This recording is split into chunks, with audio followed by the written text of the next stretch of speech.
Bom dia, meu nome é Cláudio Antônio Prata, sou professor de Filosofia, formado pela Universidade Estadual de Londrina e estou aqui para ministrar uma aula para o primeiro ano do ensino médio, do qual o título a ser tratado hoje são os filósofos pré-socráticos. Os filósofos pré-socráticos fazem parte do primeiro período da filosofia grega. Eles desenvolveram suas teorias no século VII até o século V a.C. e recebem esse nome pois são os filósofos que antecederam a Sócrates. Esses pensadores buscavam, nos elementos da natureza, as respostas sobre a origem do ser e do mundo, ficando principalmente nos aspectos da natureza. Eram chamados de filósofos da physis, ou ainda filósofos da natureza. Então vamos conhecer agora um pouco dos principais filósofos do período pré-socrático. O primeiro filósofo, então, seria Tales de Mileto. Tales de Mileto nasceu na região da Jônia, em 624 a.C., e viveu até 548 a.C. Acreditava que a água era o principal elemento, ou seja, era a essência de todas as coisas.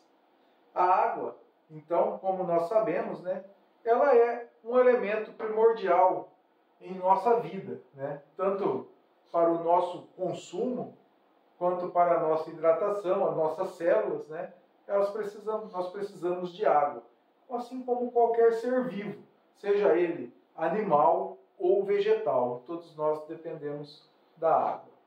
Então, Tales de Mileto trazia aí essa fonte informativa, certo? Segundo, Anaximandro de Mileto. Anaximandro de Mileto, discípulo de Tales, nascido em Mileto também, para Anaximandro, que nasceu no ano 610 a.C.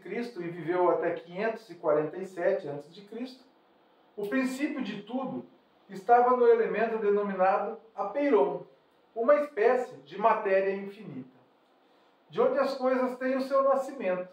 Ali também devem ir ao fundo, segundo a necessidade, pois tem de pagar as penitências e de ser julgado por suas injustiças, conforme a ordem do tempo. Então,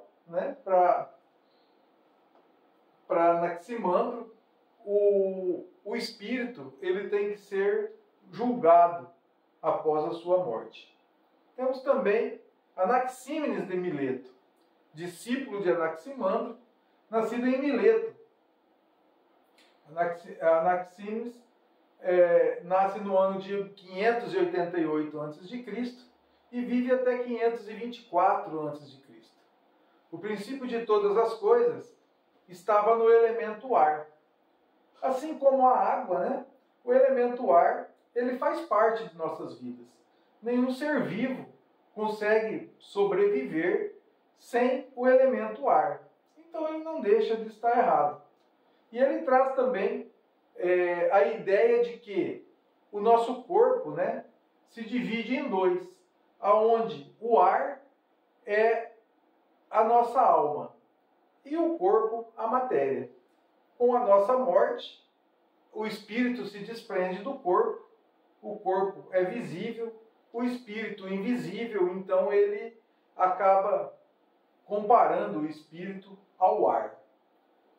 Temos também Heráclito de Éfeso.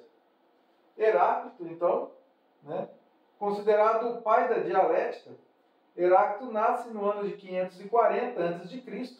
e vive até 476 a.C. Nascido em Éfeso, e explorou a ideia do devir, fluidez das coisas.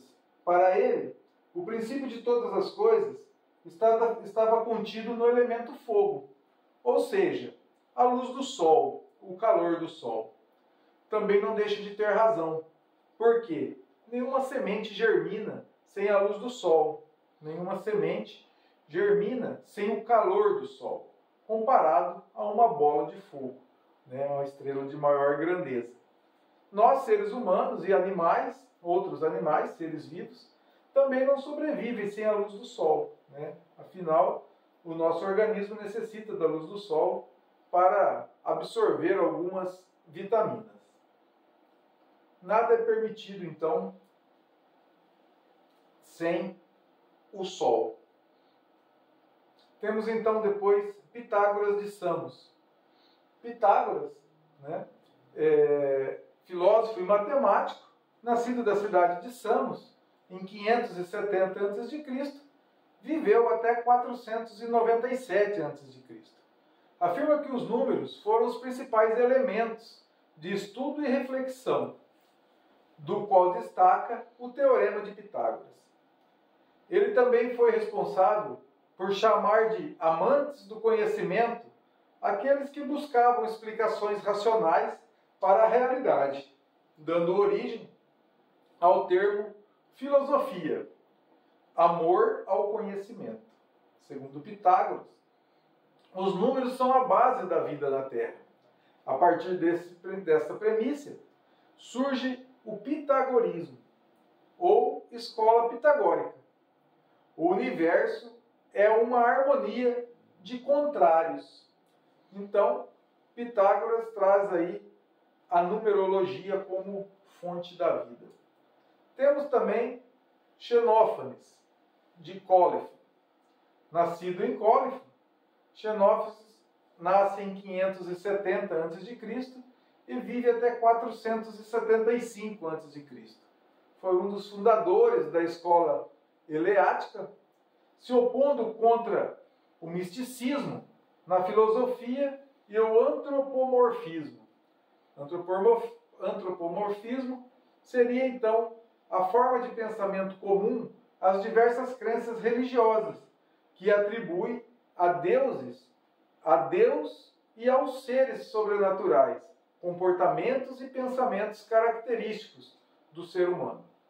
A crítica ao antropomorfismo religioso foi um tema frequente na filosofia desde que seus primórdios na Grécia. Enquanto o eterno e o ente também é ilimitado, pois não possui começo a partir do qual pudesse ser, nem fim aonde desapareça. Depois temos Parmênides de Eleia.